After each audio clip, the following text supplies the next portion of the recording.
Պարոն Թունյան, կառավարության 2021-26 թվականների ծրագրով նախատեսված էր նվազագույն աշխատավարձը բարձրացնել մինչև 85,000 դրամ։ 2023 թվականից այս կողմ կառավարությունը մատը մատին չի տվել այս խնդիրը լուծելու համար։ Ավելին, բարձր գնաճի պայմաններում Հայաստանում ձևավորվել է աշխատող աղքատների հսկայական խավ։ Ուզում եմ հարցնել, որն է եղել պատճառը, որ կառավարությունը ձախողել է նվազագույն աշխատավարձը բարձրացնելու գործընթացը կամ դրժել խոստումը։ Տիկին Յուլիան, նախ առաջին օրս մենք մատը մատին չի տվել, անցած տարիների ընթացքում մենք նվազագույն աշխատավարձի բարձրացում մեկ անգամ ունեցել ենք, սա մեկ։ Երկրորդ, եթե դուք ուշադիր լսեցիք, ես ձեզ մի անգամ էլ էի հարց տվել, թե ձեր գործընկերներից մեկին, ես մի քիչ զարմանալի եմ համարում, որ իրեն ազատական համարող քաղաքական ուժի ներկայացուցիչը առաջ է տանում նվազագույն աշխատավարձի թեզը, որտեղ նվազագույն աշխատավարձ սահմանելը ուղիղ միջամտություն է բիզնեսին։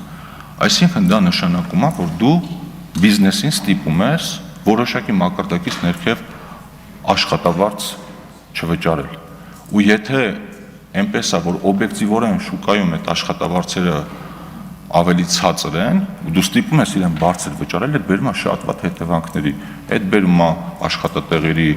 չգրանցման, ստվերի, գործազրկության, իսկ եթե օբյեկտիվորեն շուկայում աշխատավարձերը ավելի բարձր են, քան ձեր մինիմալ աշխատավարձի չափը, դրա կարիքը ընդհանրապես չի լինում։ Ես ինքս իմ անձնական դիրքորոշումն եմ ասում, ես կարծում եմ, որ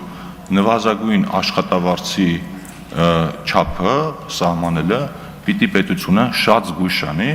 որպեսզի դրանով ավելի մեծ վնաս չտա բիզնեսին։ Իսկ ինչի չենք ավելացել մեր նախատեսած չափով, այո, այդ առումով մեր նախընտրական ծրագրից շեղում ա եղել, էլ եմ կրկնում, այդ շեղումները, որոնք ամբողջությամբ են կատարվել, որոնք չեն կատարվել,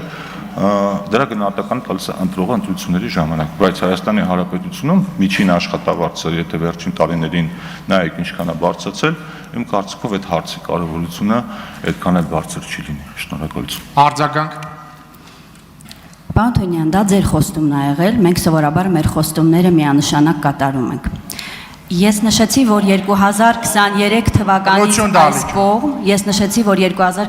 թվականից այս կողմ, կառավարությունը մատը մատին չի տվել։ Գիտեք, դուք լավ մեկնաբանում եք, բայց հավատացնում եմ ձեզ, ձեր այդ մեկնաբանությունները բացարձակապես չի հետաքրքրում, օրինակ նախադպրոցական ուսումնական հաստատությունում աշխատող դաստիարակին, ով օրական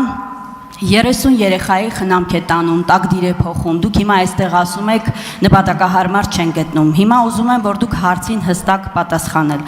արդյոք ձեր կառավարությունը խուսափում է սոցիալական պատասխանատվությունից,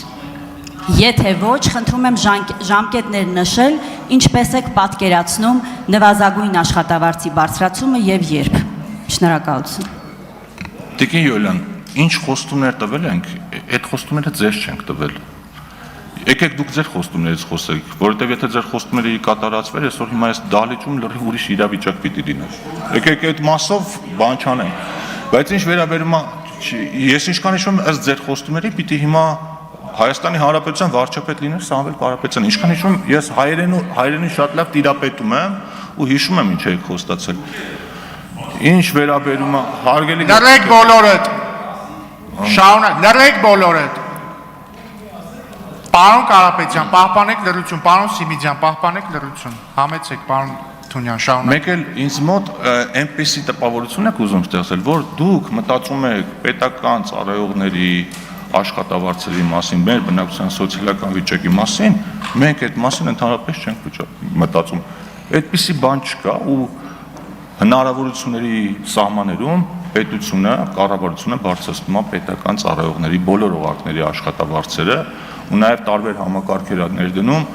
ըստ կատարողականի նաև նրանց աշխատանքին հավելավճար կամ պարգևավճար տալու համար, ինչը դուք էլի քննադատում եք։ Շնորհակալություն։